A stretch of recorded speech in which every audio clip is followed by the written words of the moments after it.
right, welcome everyone. My name is Wendy Castle. I'm a registered dietitian with One Bite Nutrition.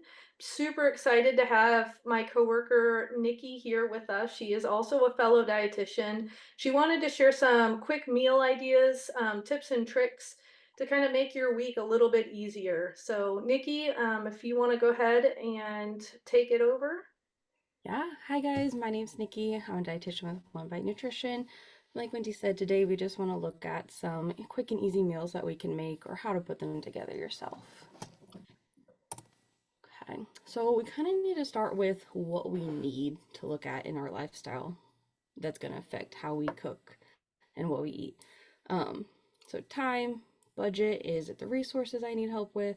Where am I going to eat my meals? Where am I going to make my meals? Am I eating with people, by myself? All of these things are going to have an impact on what we're eating, how we're eating, and all of those other things as well. So we need to look at our barriers. So it's time. If time's our barrier, we're going to make meals ahead of time, schedule it into our already busy schedule, which can be hard at times. But trying to fit in where does it fit in, even if it's a very short time, we can find short meals to make or easy meals to make. Budget and planning for those meals when we're grocery shopping, that's going to help us as well. Sometimes it helps to get creative. The meals don't make sense to put together, but as long as it tastes good and that's what sounds good for you to eat at that time, that's okay. Also, food preferences, especially if everyone in your household has different food preferences, it can be harder to make a meal for everyone that will actually eat everything. Um, and if those resources are your barrier, knowing your local resources. So, do we have food pantries, food banks? Are there local churches that can help with food? All of these things are going to be known to your local offices, and we can usually find those or help you find those as well. Okay, so what does a healthy meal actually look like?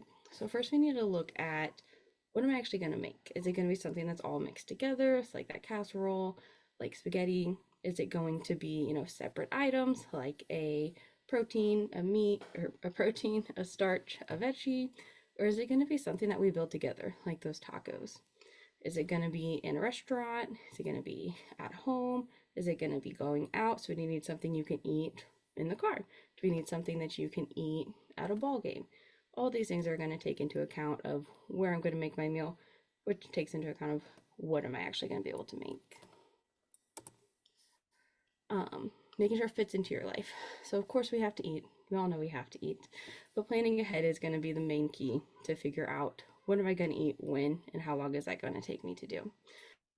So making sure our pantry is stocked with those basics that aren't going to go bad. So of course, no perishable things, but things like canned beans, some minute rice, those things can be staples in making a healthy meal on the fly for yourself. Prep food for fast meals. So if you pre-cook different things like protein especially usually takes the longest to cook. If we pre-cook those ahead of time because we know we're going to have that busy week, then that's going to be easier to get that meal on that table as fast as possible that day. Also buying convenience foods, so like the minute rice, pre-made mashed potatoes, chopped up veggies that are already chopped up, or frozen veggies. All of these things are going to be convenience foods that make it a lot easier for us to make that meal while also keeping our health in mind. And of course, keeping it simple, right? We don't have to be creating these extravagant meals. It doesn't have to be, full course meals every night of the week. It can be something simple like the tacos or spaghetti that we can still fit in with eating a healthy diet. Using the slow cookers, pressure cookers, grill, all these things can make it both interesting of what we're making and to make it easier and faster at the actual meal time. And of course, utilizing leftovers. You can ask any of my patients that I love leftovers. We like to use leftovers a lot, especially for lunches. Kind of like we talked about earlier, making a protein earlier in the week and using it throughout the week for different meals. So looking at quick meal building, first we need to find that protein. Again, that's that one that's going to take the longest to cook most likely, but it doesn't always have to be like an animal-based protein. We have beans, cottage cheese, the yogurt, nuts, seeds, nut butters. All of these can help add to that protein, but we also need to see, okay, what is this going to be? Let's base our meal off the rest of that. So our protein, next we're gonna add a veggie. It doesn't matter if it is fresh, frozen, canned, we can use all of those based on what we need to do. Um, how is it going to be cooked? Is it going to be mixed in with everything else? Is it going to be on the side? Am I just going to steam it, roast it? How will that happen? And then at the end, we're going to tie it all together with that carbohydrate. So any of these are usually pretty easy to make for us or quicker to make. Um, and so this can round out that plate. We have a protein, a veggie, and then a carbohydrate. So here are just some easy ideas. For mixed items, we have soups, stews, chilies. Component items, we could do meatballs with red sauce, green beans, rice.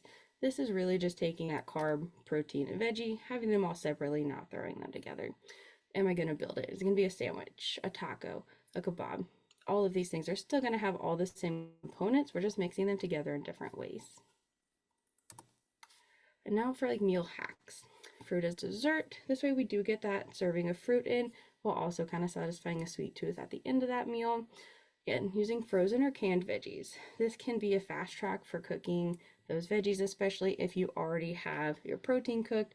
Your starch doesn't take that long. You can use like frozen steamable bags, throw a can of veggies on the stove, and have those done pretty quickly. Again, makes extras for lunches. Again, leftovers. Utilizing these extras, we've already made it. We've already put the work into it. Why use it for extra for lunch tomorrow? Or why put extra work in for lunch tomorrow when we have leftovers already? Making one pot or sheet pan meals. So if you're like me, doing the dishes is the worst part of cooking for you. And so if we can consolidate that and cook everything in one pot or just on one sheet, that's going to be helpful as well.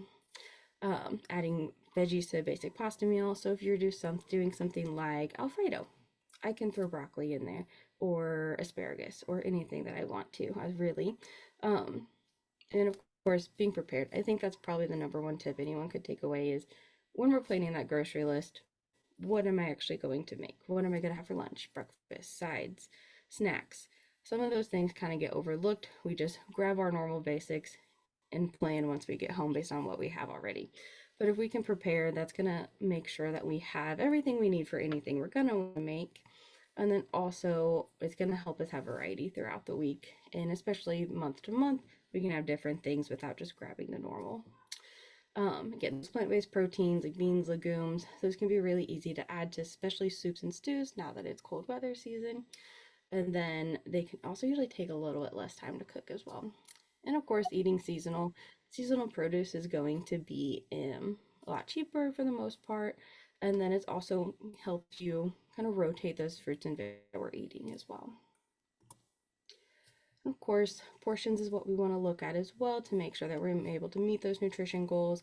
These are some different tips to use that, using smaller plates, doing pre-portioned ones. If you're not going to eat all the food or use it as leftovers, then let's not make as much. It can be harder to do that for some than others, but not cooking a ton if we're not going to eat the leftovers, so then we don't have that pressure to eat everything that we made at that time as well.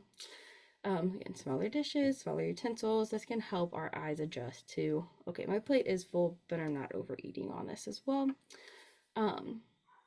Don't drink as much with your meal. If we're filling our stomach up with some liquid, then it's not going to have enough room for food. We're probably going to be hungry pretty soon after that.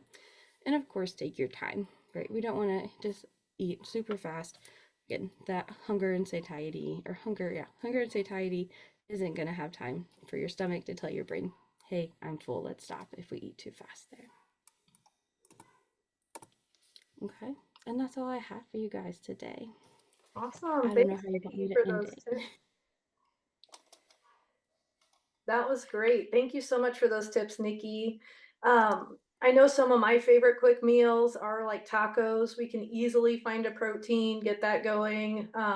Mexican night is always goes over well with everyone in our family, even though we're all picky eaters. Some do a taco salad, some does nachos, and some do actual tacos, but pretty much all the same components. We just make them in different ways. So even if you Mm-hmm. have picky eaters in your life, there's a way to make one foundation of a meal and satisfy everybody. Yes, exactly. Awesome. So there will be more of these videos and sessions to come. We hope that you can check them out, and we will see you soon.